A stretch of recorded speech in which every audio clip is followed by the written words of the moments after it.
धन्यवाद दर्शक बंधु। लघुचाप प्रभाव में प्रबल वर्षा लगी रही बेले उत्तर ओडिशार नदीगुड़िक पुणी फुलबार लगी। पुणी बैतरणी विपद संकेत पार कर आखुआपदाठारे बैतरणी में विपद संकेत 18.33 मीटर थिबा बेले सेठारे एबे 18.54 मीटर जलस्तर रही। तेणु एबे भद्रक और जाजपुर खोला अंचल पुणी बन्या आशंका बढ़ी चली। बैतरणी नदीर पंचम थर बन्या आसीथिबा बेले जाजपुर जिलार तलिया अंचल लोकों चिंता बढ़ाई देछि। लगातार भाव 5टी बन्या लोकों नाही नथिबा असुविधा पकाई। जदिओ स्थिति उपरे प्रशासन सतर्क दृष्टि रखिछि। भद्रक जिले में 3टी ब्लॉकर 81टी स्कूल आसंता काली बंद रखा घोषणा करा जायछि। जिले में भद्रक तिहिडी और चांदबालीर 81टी स्कूल आसंता काली बंद रहिबो।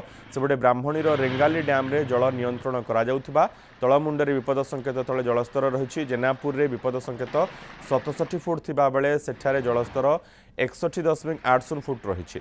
सेपरी खरस्रोता नदीर बिंझारपुर सतर्क संकेत 9.80 मीटर थिबा बेले वर्तमान सुधा जलस्तर 9.10 मीटर रही। तेबे उभय नदी फुलुथिबारु नदी कूलिया लोके भयभीत हेबा सह सेमानक चिंता बढ़ाई देछि।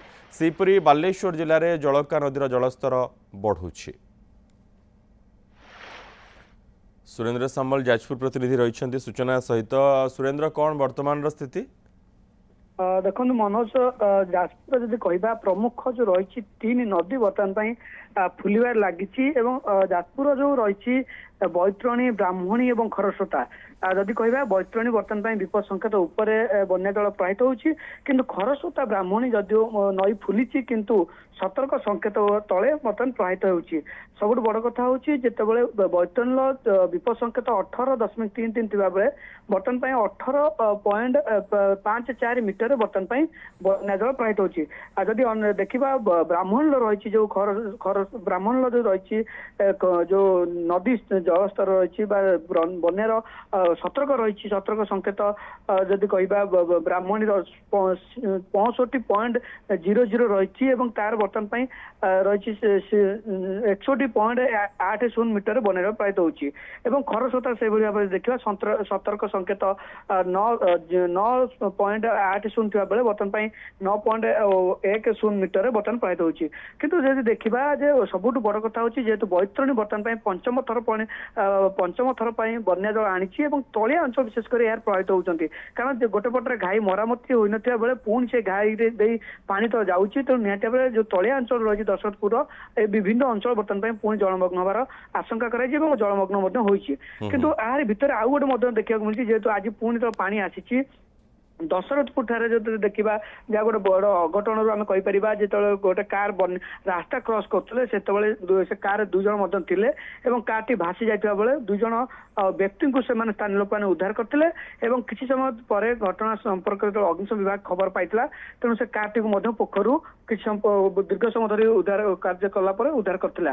किंतु जहाँ रोचे अनेक समय आम देखी कौटना कौटे अघटन घटुची अनेक जीवन जीवार सामना को आसी। कारण जेहेतु बारंबार लगातार भाव बन्या आसूची लोकों दुर्दशा बढ़ुची।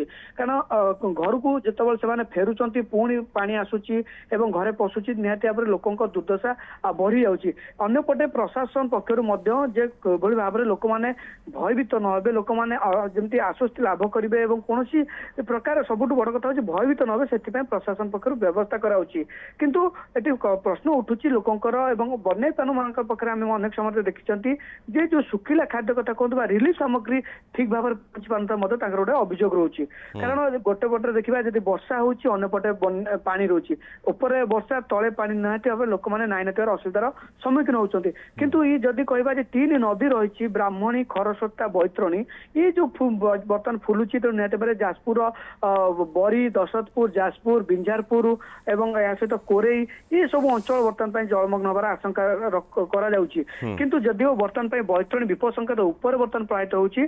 तेणु विशेष करके ये जो बैतरणी फुलिया द्वारा दशरथपुर विशेषकर आफेक्टेड हे सहित जाजपुर किसी अंचल रही आफेक्टेड हम। कारण जो बैतरणी जो रही शाखा काणी नदी जिते जेहेतु पाटना निकट में घाई सृष्टि होता है 2टी गाई गोटे गाई मरामत हो सारी अन्यटी गाई जेहेतु मरामत होना तेणु से गाई देख जो पानी प्रवेश करुच्ची ए पर्यंत गाँव रु पानी सुखी ना कि ये पानी तो पुणी आसी। तेणु निहत भाव में गाँव में जो बन्या अंचल लोक रही गोटे ଦୁର୍ଦ୍ଦଶା ତାଙ୍କର ବଢେଇଦବ କିନ୍ତୁ ଯେହେତୁ ପ୍ରଶାସନ ତାକୁ ଆଖି ରଖି କିଭଳି ଭାବରେ ଲୋକମାନେ ଆଉ ଭୟଭୀତ ନ ହେବେ, ଲୋକମାନଙ୍କ ପାଖରେ କେମିତି ସଠିକ ଭାବରେ ଶୁଖିଲା ଖାଦ୍ୟ, ପାଣି ସାମଗ୍ରୀ, ପାଣି ବୋତଲ ଏବଂ ସମସ୍ତ ପ୍ରକାର ସୁବିଧା ପହଞ୍ଚେ ସେଥିପାଇଁ ମଧ୍ୟ ବ୍ୟବସ୍ଥା କରାଯାଉଛି। ଆଉ ଗୋଟେ ମଧ୍ୟ ବିଲକୁଲ, ଘଟଣା ସାମ୍ନାକୁ ଆସିଛି ମନୋଜ ଦେଖନ୍ତୁ, ଯେତେବେଳେ ପାଣି ବନ୍ୟା ଅଞ୍ଚଳ ପାଣି ଆସୁଛି ଏବଂ ଲୋକମାନେ ପାଣି ଘେରେ ରହୁଛନ୍ତି, କାରଣ ସେଇ ପାଣିରେ ମଧ୍ୟ ସେମାନେ ବ୍ୟବହାର କରୁଛନ୍ତି, ଅନେକ ସମୟ ଦେଖିବାକୁ ପାଉଛନ୍ତି। କାରଣ ଆଜି ଯାହା ଘଟଣା ସାମ୍ନାକୁ ଆସିଛି ବରୀ ଅଞ୍ଚଳରୁ, ତେଣୁ ବରୀ ଅଞ୍ଚଳର ଯୋଉ ରହିଛି ଅମଟପୁର ଯୋଉ ରହିଛି ଦଳେଇ ସାହିରୁ ପାଖାପାଖି 30 ଜଣଙ୍କର ଯୋଉ ଜଣ୍ଡିସ ପାଇଁ बिल्कुल ये उद्वेगर विषय এবং এথিপাই মেডিকাল টিম যাଞ୍ଚ আরম্ভ করেছেন, নমুনা সংগ্রহ করা যাইছে। ধন্যবাদ সুরেন্দ্র এ সমস্ত সূচনা পাই। লঘুচাপ প্রভাবে প্রবল বর্ষা জারি রয়েছে এবং সেপটে যাজপুরে অনেক অঞ্চলের পানি পশিছি, লোকে নাহি নথিবা অসুবিধার সম্মুখীন হয়েছেন।